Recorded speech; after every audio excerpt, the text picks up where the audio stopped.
बिना दीक्षा तुलसी माला धारण कर सकते हैं क्या? कैसे धारण करें, उसके नियम क्या है, ये आप बताएंगे। पहला है कि बिना दीक्षा के क्या तुलसी माला धारण कर सकते हैं?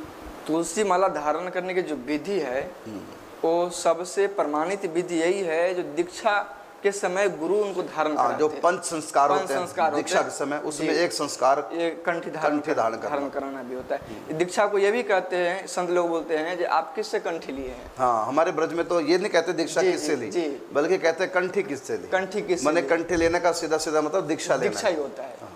क्योंकि दीक्षा के समय ही कंठी ली जाती है। बिल्कुल। लेकिन यदि ऐसा ना हो और यदि आप पहले ही कंठी धारण करना चाहते हैं तो उसके लिए आप प्याज लहसुन आदि जो वस्तु है उसको त्याग करके और किसी संत से जाके और ठाकुर जी के चरणों में अर्पण करके और संत से आप प्रसाद के रूप में ले सकते हो उसको। शास्त्र निषिद्ध आहार नहीं लेना चाहिए, कंठी वाले के लिए नियम है। क्योंकि कंठी का नियम है, जो कंठी धारण करेगा और ठाकुर जी को बिना अर्पण कुछ भी पदार्थ नहीं पा सकता वो। तो जैसे ही होगा तो ठाकुर जी के यहाँ भोग लगाया कंठी से मानसिक, तो जब भोग ही नहीं लगेगा तो फिर कैसे पा सकता है उसको। बिल्कुल बिल्कुल। तो ये प्रश्न था कि बिना दीक्षा के क्या कंठी ले सकते हैं, तो आपके प्रश्न का उत्तर दिया गया।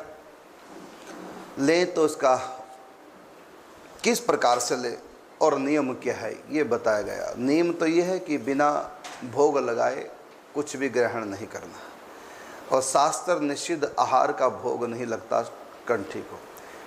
कंठी तुलसी भगवान के बिना नहीं रहती, भगवान तुलसी के बिना नहीं रहते।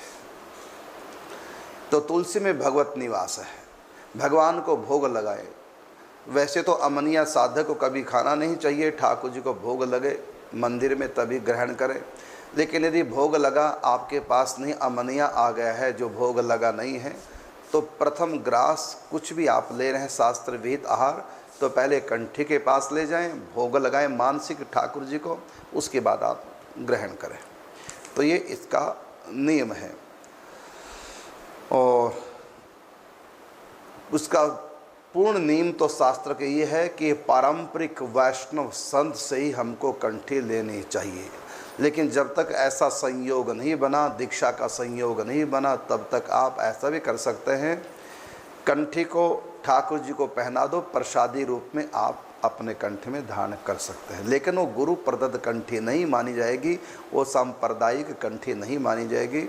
लेकिन उसका भी लाभ है, वो एक श्रृंगार का काम करेगी। एक होती है कंठी, एक होता है गले में माला। एक बस आपको एहसास होगा हम ठाकुर जी के हैं बस।